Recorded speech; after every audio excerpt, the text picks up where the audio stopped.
जय हिंद बच्चों। आज हम 8वीं कक्षा के 11वीं अध्याय में कबीर दास द्वारा रचित कबीर के पद का विस्तार से अध्ययन करेंगे। कबीर भक्ति काल के अप्रतिम भक्त कवि थे। उन्होंने अपनी रचना के माध्यम से भक्ति के नाम पर व्याप्त बाह्य आडंबरों एवं व्यर्थ अनुष्ठानों पर करारा प्रहार किया। कबीर निर्गुण उपासक कवि थे। उनका मानना था कि ईश्वर निराकार एवं सर्वव्यापी है। उनका निवास हर प्राणी के हृदय में होता है। ईश्वर का निवास किसी मंदिर या मस्जिद में नहीं होता है। सच्चे दिल से जो भी उसका स्मरण करता है उसे तत्क्षण उसकी प्राप्ति हो जाती है। इसलिए ईश्वर को बाहर खोजना व्यर्थ है। प्रस्तुत पाठ में कबीर के 2 पद संकलित हैं। प्रथम पद में स्थापित रूढ़िवादी विचारों का खंडन किया गया है तथा कागज की लेखी की जगह आँखिन देखी की प्रतिष्ठा की गई है। तो द्वितीय में अल्लाह या ईश्वर को बाहर खोजने की जगह आत्म साक्षात्कार की बात कही गई है।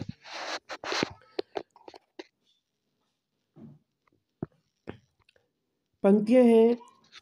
मेरा मन मनुआ कैसे एक होई रे, मैं कहता हूँ आँखन देखी, तू कहता कागज की लेखी।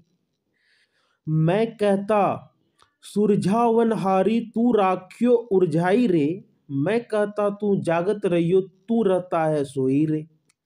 मैं कहता निर्मोही रहियो, तू जाता है मोही रे, जुगनू जुगनू समझावत हारा, कहीं न मानत कोई रे।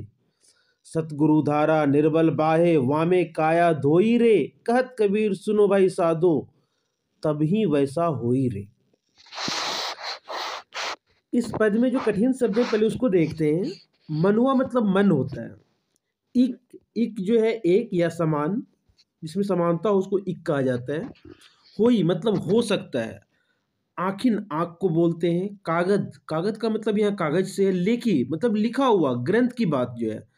सुरझावन हारी यानी सुलझी हुई, उलझाई उलझी हुई, जागत जागरूक सचेष्ट, सोई सोया हुआ, निर्मोही सांसारिक, माया मोह को बोलते हैं, है ना।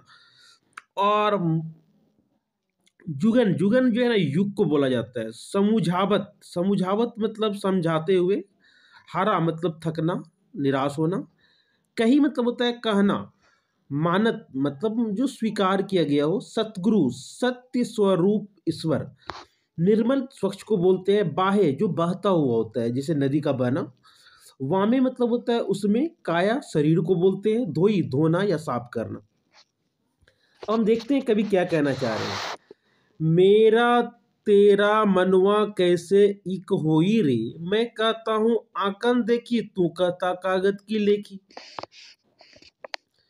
कबीर लोगों से कहते हैं कि हमारा तुम्हारा विचार एक समान कैसे हो सकता है, क्योंकि मैं तो आंखों देखी बात कहता हूँ और तुम पुस्तक में लिखी बातों पर विश्वास करते हो। मैं सुलझी हुई बात कहता हूँ, है ना। मैं कहता सुरझावन हारी, तू राखियो उरझाई रे, मैं कहता तू जागत रहियो, तू कहता है सोई रे। यानी मैं कहता हूँ सुरझावन हारी, कहने का मतलब है कि मैं सुलझी हुई बात कहता हूँ और तुम सांसारिक मोह माया में उलझे संसार को ही सत्य मान रहे हो। आगे कबीरदास कहते हैं तू राखियो उरझाई रे, मैं चाहता हूं कि तुम सत्य को पहचानने का प्रयास करो, किंतु तुम सांसारिक सुख में मस्त मेरी बातों पर ध्यान नहीं देते हो। मैं कहता निर्मोही रहियो, तू जाता है मोही रे, जुगन जुगन समुझावत हारा, कहीं न मानत कोई रे।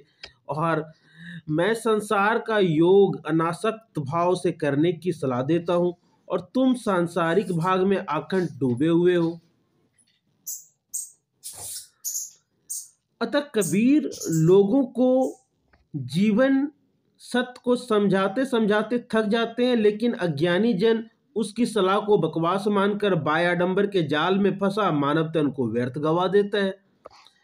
आगे कबीर कहते हैं सतगुरु धारा निर्मल बाहे, वामे काया धोई रे, कहत कबीर सुनो भाई साधो, तभी वैसा होई रे। कहने का मतलब है कि यह मानव शरीर संसार सागर से उद्धार पाने के लिए मिलता है, लेकिन मूढ़ मानव अपनी अज्ञानता के कारण जीवन की सच्चाई को समझता ही नहीं है।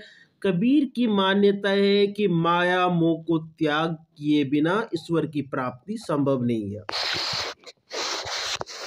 इस प्रकार स्पष्ट है कि प्रस्तुत पद निर्गुणोपासक कवि रविदास के द्वारा जो रचित है, में वो कहना चाहते हैं कि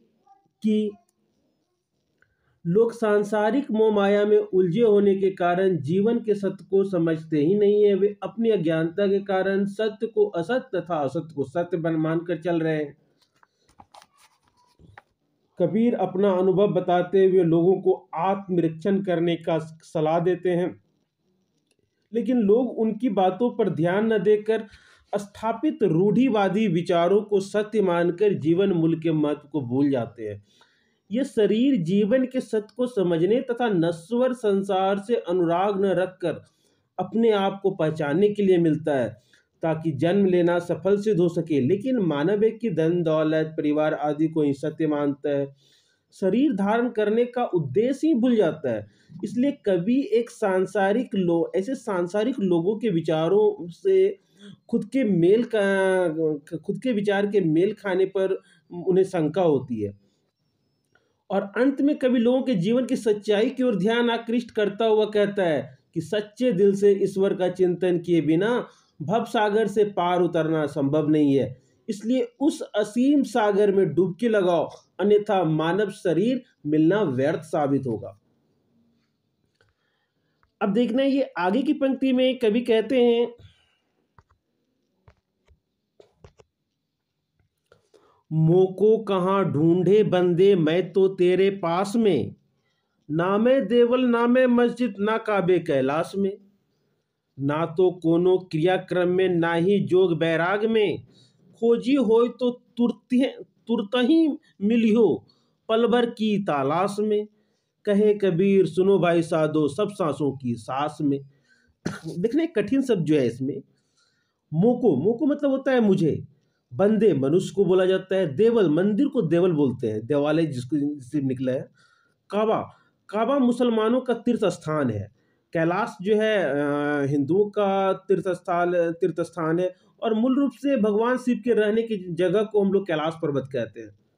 कोनो मतलब किसी क्रियाक्रम पूजा पाठ को बोला जाता है, योग साधना को बोलते हैं, वैराग्य मतलब संन्यास, खोजी मतलब जिज्ञासु, तुरंत ही मतलब तुरंत तत्काल, और तलाश मतलब प्रयास होता है। अब देखिए कवि क्या कहते हैं, मोको कहाँ ढूंढे बंदे मैं तो तेरे पास में, यानी ईश्वर लोगों से कहते कि अरे मानव तुम मुझे कहाँ ढूंढते फिरते हो, मैं तो तुम्हारे हृदय में ही निवास करता हूँ। ना मैं देवल ना मैं मस्जिद ना काबे कैलाश में, मेरा निवास न तो मंदिर में होता है और न ही मस्जिद में और न ही काबा में और न ही कैलाश में। इसलिए तुम कहीं अन्यंत्र न खोजकर अपने दिल अर्थात आत्मा की पुकार पर ध्यान दो, क्योंकि मेरी प्राप्ति सच्चे दिल से स्मरण करने पर ही होती है। आगे कभी कहते हैं, ना तो क्रिया क्रम में ना ही जोग बैराग में, खोजी हो तो तुरंत ही मिली हो पल भर की तलाश में। यानी पूजा पाठ योग साधना बाह्य आडंबर यज्ञ ये सब में यहाँ मैं प्राप्त नहीं हो सकता हूँ, यह सब दिखावा मात्र है, मैं तो सर्वव्यापी हूँ। खोजी हो तो तुरंत ही मिलियो, अगर सही में तुम्हें खोजना है मुझे तो मैं तुरंत मिलूंगा और पल भर की तलाश में मिलूंगा, तुम्हें बहुत ज्यादा प्रयास करने की भी जरूरत नहीं है। तो मैं कहाँ मिलूंगा, हर प्राणी में मेरा निवास है, मैं सर्वव्यापी हूँ और हर प्राणी में मेरा निवास है, इसलिए मेरी खोज तुम अपने दिल में करो। कहे कबीर सुनो भाई साधो सब सांसों की सांस में, यानी हमारा जो सांस चल रहा है और हमारा ही नहीं, इस सृष्टि पे जितने भी जीव हैं उनका जो श्वास चल रहा है, प्रत्येक सांस में मैं निवास करता हूँ, और तुम मुझे मंदिर मस्जिद काबा यज्ञ पूजा पाठ में ढूंढकर अपना समय बेवजह व्यर्थ नहीं करो। तो यह जो पद यहाँ पर कबीरदास के द्वारा जो रचित है, इसमें ईश्वर के निवास स्थान के विषय में विस्तार से बतलाया गया है, और कवि का मानना है कि ईश्वर संसार के कण-कण में व्याप्त है, जो निराकार है, निर्गुण तथा सर्वव्यापी है। इसी बात को लक्ष्य करके यह बताया गया है कि ईश्वर को मंदिर, मस्जिद, काबा तथा कैलाश में ढूंढना बेकार है। ईश्वर तो हर क्षण हमारे हृदय में विराजमान रहते हैं। ईश्वर न तो किसी कर्मकांड करने से मिलता है और न ही योग साधना और संन्यास ग्रहण करने से मिलता है। ईश्वर की प्राप्ति के लिए दिल सच्चा होना चाहिए। ये नहीं कि हम लगातार झूठ बोल रहे हैं, गलत पे गलत कर रहे हैं, कुकर्म कर रहे हैं, लोगों की संपत्ति हड़प रहे हैं और हम रोज पूजा पाठ कर रहे हैं, तो इसमें ईश्वर की प्राप्ति नहीं होती है। यह प्रत्येक जन के, प्रत्येक जीव के सांसों में निवास करते हैं और इसलिए हमें सच्चे दिल से अगर ईश्वर को प्राप्त करना है तो इसे हमें खुद में खोजना चाहिए, अपने आप में खोजना चाहिए, प्रत्येक जीव के श्वास में खोजना चाहिए।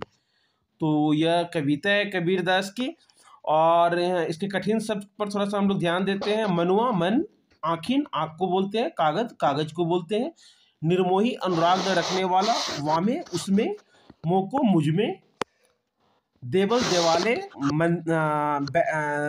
बैराग विरक्ति। विरक्ति मतलब जिसमें किसी को कोई लगाव नहीं हो, उसको विरक्ति बोलते हैं। तो यह हमारा कविता था और इससे संबंधित प्रश्नोत्तर के लिए अलग से वीडियो डाला जाएगा।